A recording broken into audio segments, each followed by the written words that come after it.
ना ना, इस बार ही कोई सरप्राइज नहीं दिया, दिस वाज एक्सपेक्टेड। और जी। राहुल गांधी जी ने क्या कहा था? Mark my words, the government will have to take back these anti farm laws. तो सच्चाई तो ये है सच्चाई कि ये है सरकार कि को जो सरकार करना को ही जो था। जी। तो मैं जो बात कह रही थी कि राहुल गांधी जी ने ये कहा था, बहुत पहले ही कह दिया था कि the government will have to take back the anti farm laws, mark my word, unquote. जी। फिर उन्होंने ट्वीट किया 29 अक्टूबर को, जिसमें उन्होंने कहा अभी तो बैरिकेड हटाए हैं, अभी इनको किसान कानून भी वापस लेने पड़ेंगे। अन्नदाता सत्याग्रह जिंदाबाद, और सत्याग्रह जिंदाबाद। गोडसेवादी इस बात को नहीं समझ सकते थे कि किसान जब खड़ा हो जाएगा तो अड़ जाएगा अपनी पे, आ जाएगा अपनी पर। और मगर इसके बहुत सारे कारण है कि इन्होंने इसको क्यों वापस लिया और गुरपर्व का दिन इन्होंने क्यों चुना। सच्चाई ये है that this government has had to eat humble pie। इनको पता है कि चुनाव आने वाले हैं और इनके हालत बहुत बुरे हैं। अगर आप वेस्टर्न यूपी को देखें तो पहली बात, वेस्टर्न यूपी इनके हाथ से निकल चुका है।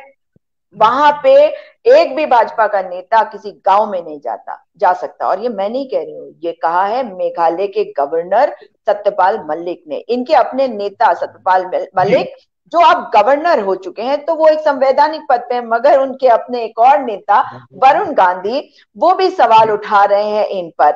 और साथ ही जो सी वोटर सर्वे आया है उसमें ये दिखाया गया है कि 2017 सीट इनको मिलेंगी, यानी कि 100 सीटों का नुकसान। तराई के रीजन में, ईस्टर्न यूपी, रोहिलखंड, इन सब जगहों से भारतीय जनता पार्टी हो गई है साफ। तो पंजाब में इनका धरातल है नहीं, इसलिए ये पंजाब पंजाब कर रहे हैं। और गुरपर्व का इन्होंने ओकेजन लिया है और बताया कि नेशनल इंटरेस्ट में किया। नेशनल इंटरेस्ट नहीं है, ये सेल्फ इंटरेस्ट है, क्योंकि प्रधानमंत्री जी लालची है, सत्ता लोलुपता है उनके अंदर, और वो सत्ता में बने रहना चाहते हैं, जो अब वो नहीं होने वाला है। अगर आप देखेंगे कि उत्तर प्रदेश के जो मुख्यमंत्री है, ठोक दो, एनकाउंटर मुख्यमंत्री कह देते हैं, वो बेहतर होगा। उस तरीके से ये वही आंदोलनकारी है जिनको प्रधानमंत्री ने बेइज्जत किया, ये कहकर कि ये आंदोलन जीवी हैं, परजीवी, खून चूसने वाला होता है परजीवी। शायद शब्द का मतलब लोगों को नहीं पता, इसलिए मैं सोच रही थी आपके दर्शकों को बता दूं।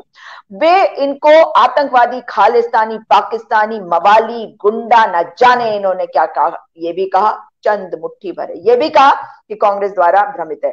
देश की नहीं, दुनिया की सबसे बड़ी पार्टी चंद मुट्ठी भर किसानों को नहीं समझा पाई। और चंद मुट्ठी भर किसान जिनको इन्होंने खालिस्तानी बताया, उनकी बात सुनकर आज ये बता रहे हैं कि लोकतंत्र को स्थापित करना पड़ रहा है। नहीं, ये चुनाव उत्तर प्रदेश के प्रभावित हो रहे हैं, इस वजह से इनको करना पड़ रहा है। और किसान अपनी पे आ गया ना, तो मुख्यमंत्री उत्तर प्रदेश हो या देश का प्रधानमंत्री, अगर उनके जी। विरुद्ध वो खड़े हो जाते हैं तो वो किसी को वहां आने नहीं देंगे। मगर मुझे दुख इस बात का है कि प्रधानमंत्री ने आज 700 किसान जो मारे गए उनके बारे में एक शब्द नहीं कहा, उनको कॉम्पनसेशन की बात उन्होंने नहीं करी, और सबसे बड़ी बात, इस सरकार पर विश्वास नहीं करती। और प्रधानमंत्री मोदी जिनकी बातों पर में आकर लोग ताली थाली सब बजा लेते थे, आज पता चलता है कि उनकी बात पर विश्वास नहीं करता किसान। किसान अपने घर वापस जाने को तैयार नहीं है जब तक ये प्रक्रिया पूरी नहीं हो जाती। आपको याद है आशीष मिश्रा, अजय मिश्रा टेनी का बेटा, जिसने रौंद दिया किसानों को अपनी गाड़ी के नीचे, सत्याग्रही किसानों को। मगर हमारे हमारे जो गृह मंत्री है, उसी अजय मिश्रा टेनी के साथ खड़े हैं, कंधे से कंधा मिलाकर। मगर क्या करें, ये वो गृह मंत्री है जिनका साथ कोई नहीं देने वाला अब आने वाले चुनाव में, इनके अपने नेता भी। और जिस प्रकार से इन्होंने हर चीज में जिसे मेस बनाया है, आज हम देख रहे हैं। मगर 62 करोड़ किसानों की ही जीत नहीं है। 62 करोड़ किसानों ने बता दिया है भारत को कि ऐसा नहीं है कि ये व्यक्ति बहुत महान है, there is no alternative. TINA factor के बारे में बार बार कहा जा रहा था, आज जनता को ये समझ में आएगा कि नहीं, जब हम अपनी पे आ जाते हैं और हमारी जो शक्ति है, वो शक्ति है वोट की, उस वोट की शक्ति के सामने जो प्रधानमंत्री अपनी गलती मानने को नहीं तैयार नहीं था, वो भी झुकता है। ये तोहफा दिया है। सच्चाई ये है कि मोदी जी ने इस बात को अभी भी नहीं माना कि ये प्रो कॉर्पोरेट है, ये एंटी फार्मर यानी कि किसान विरोधी है। और यहां पे है दिक्कत, जब तक वो इस बात को नहीं मानेंगे, पता चलता है कि उनका अहंकार है। अगर ये सरकार दोबारा आएगी तो दोबारा इसी कानून को लाएगी। इसीलिए अब कोई नहीं विश्वास कर रहा। ये अपने लिए कुछ भी कह सकते हैं, इनकी आईटी सेल तो बहुत सारे महान कार्य करती है, उसमें ये कार्य भी है।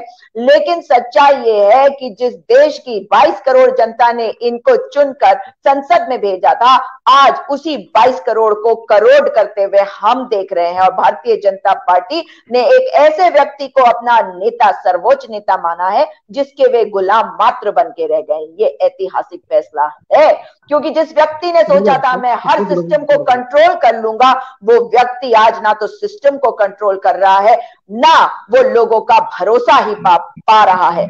आज पता चल रहा है कि देश की जनता इनके विरुद्ध खड़ी हो गई। अब की बार जब भारतीय जनता पार्टी की सरकार जाएगी तो कई साल लग जाएंगे इनको वापस आने में, धरातल बनाने में। हो सकता है कभी भी ना आए, क्योंकि अब जनता इन पर विश्वास नहीं करने वाली।